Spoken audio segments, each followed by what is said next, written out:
Apakah hutang manusia di dunia menghambat untuknya ke surga? Kalau belum sempat terbayar, tentu ini akan dihisab di timbangan. Hutang-hutangnya akan dibayar nanti dengan pahalanya. Ya. Jadi seperti itu, Allahu a'lam. Masalah dia dihambat masuk surga, tentu saja dilihat nanti.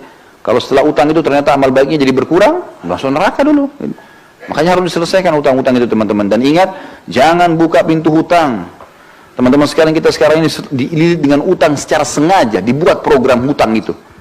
Utang rumah, utang motor, utang mobil, utang HP, hutang semua. Dan ini tidak boleh, teman-teman sekalian, ya. Kita tidak boleh dalam Islam membuka utang kecuali ada uzurnya. Karena utang itu bagian daripada pelanggaran. Kalau orang kalau punya kemampuan. Ada orang subhanallah mampu, kaya raya, tapi semua dicicil sama dia. Kenapa harus cicil ini, teman-teman sekalian? Tidak boleh buka pintu utang nih, berbahaya sekali. Kata Nabi SAW, orang mati syahid pun diampuni semua dosanya kecuali utangnya. Dalam hadis ini dikatakan, ruh seorang mukmin bergantung antara langit dan bumi selama utangnya masih belum dibayar. Berat utang itu, teman-teman sekalian. Lalu apa kira-kira sebabnya utang? Saya pelajari, ternyata utang itu kebanyakan, teman-teman sekalian, disebabkan karena dua hal. Orang ini malas kerja, atau yang kedua, mau melampaui kapasitasnya. Kalau belum saatnya antum punya rumah sendiri, sewa, kontrak, nggak apa-apa. Bukan aib itu, teman-teman. Tapi kita paksakan diri, oh nggak apa-apa, saya kan bisa bayar tiap bulan. Baik, kalau antum meninggal sebelum selesai, ini kan bahaya, masalah. Atau terlambat akhirnya kena bunga, riba, terbuka dosa-dosa. Jadi tidak halal semuanya, nanti bermasalah. Untuk apa kita paksakan diri, teman-teman? Jangan paksakan diri, melampaui kapasitas, ya. Itu nggak boleh sebenarnya. Jangan dipaksakan. Kita mampunya naik sepeda, teman-teman. Naik motor. Apa yang kita mampu? Berdoa sama Allah, lalu berusaha ikhtiar. Jangan lampaui kapasitas. Nabung, sudah punya cash, beli cash. Aman. Gitu kan? Ini sama sekalian saya ingatkan teman-teman yang sibuk dengan kartu kredit. Berhentikan, teman-teman sekalian. Berhentikan. Antum bilang, oh ini 0%. Baik, 0%, teman-teman sekalian. Setelah itu, kalau antum telat, ini malam jam 12 malam terakhir pembayaran. Antum telat 1 menit, jam 12 lewat 1 menit, kena bunga nggak? Kena bunga. 50.000. Ya, saya mampu bayar. Baik, 1 dirham riba lebih berat daripada 36 kali berzina. Untuk apa? Tutup itu, teman-teman sekalian. Karena itu membuka pintu utang. Membuka pintu hutang, dan hutang tidak boleh. Sampai kata Nabi SAW, matlul ghani zulmun. Imam Madzhabi masukkan dalam dosa besar. Orang yang menunda pembayaran utang dan dia mampu kezaliman, dosa besar. Untuk apa buka ini, teman-teman sekalian? Sabar, cari uang, cash beli, gitu kan? Ini penting. Kita cuma boleh buka pintu utang kalau darurat sekali. Emang darurat sekali. Ulama berikan contoh-contoh, seperti misalnya tidak bisa makan kecuali harus utang, gitu kan? Atau misalnya dia mau berbuat satu ibadah amal soleh, dia tahu dia bisa bayar lalu dia utang. Seperti orang mau akikah anaknya, atau orang mau idul adha, mau kurban, dia tahu akhir bulan dia akan terima gaji. Sekarang tanggal 12 atau tanggal 13 lebaran idul adha. Baik, saya pinjam dulu uang teman saya tahu bisa bayar, itu nggak ada masalah. Tapi kalau orang tidak jelas, sampai kata Nabi SAW, siapa yang sengaja utang, ini bab-bab utang semua, siapa yang sengaja utang dan dia niat tidak mau membayar dari awal, Allah persulit dia membayarnya. Dan siapa yang utang dari awal, dia niat mau membayarnya, Allah mudahkan dia membayarnya, ya. Termasuk, teman-teman, akhwat kita di bawah, saya sarankan berhenti arisan. Betul. Arisan itu membuka pintu hutang, ya. Sekarang begini rasionalnya, kita 20 orang, teman-teman, ngumpul, ayo kita buat arisan yuk. 1 orang 5 juta misalnya, atau 1 orang 1 juta. 20 orang dapat 20 juta kan? Baik, nama saya keluar pertama, bulan pertama saya dapat 20 juta.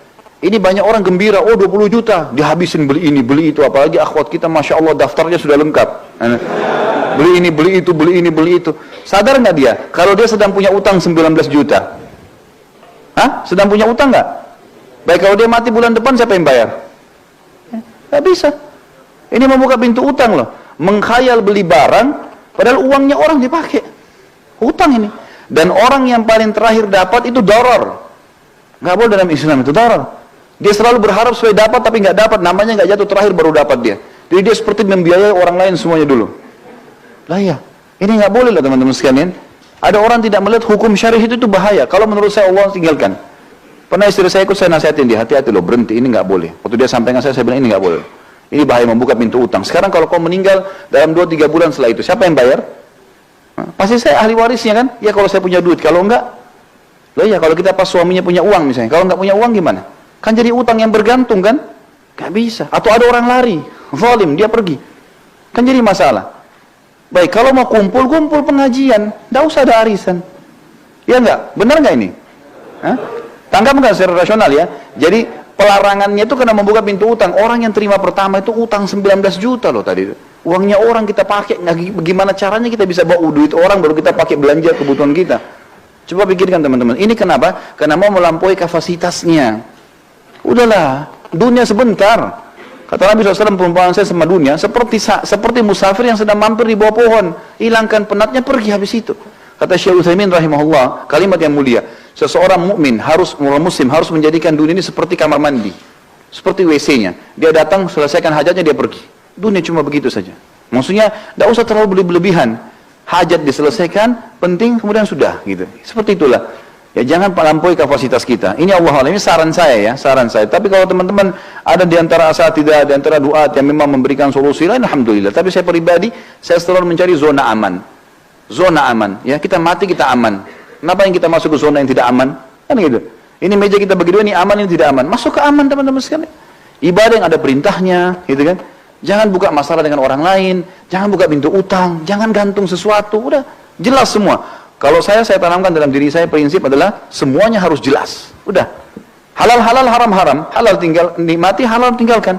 Nikmatin yang mampu saja yang ada. Sudah. Saya pulang ke rumah kadang-kadang istri saya tanya ada makanan, nggak ada. Mau beli makanan di sebelah, beli aja makanan. Ada apa? Sini bawa. Toh makan. Untuk apa saya ribut dengan masalah makanan?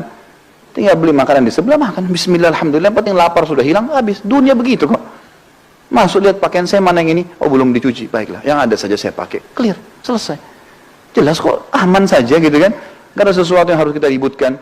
Jadi ini poin yang mesti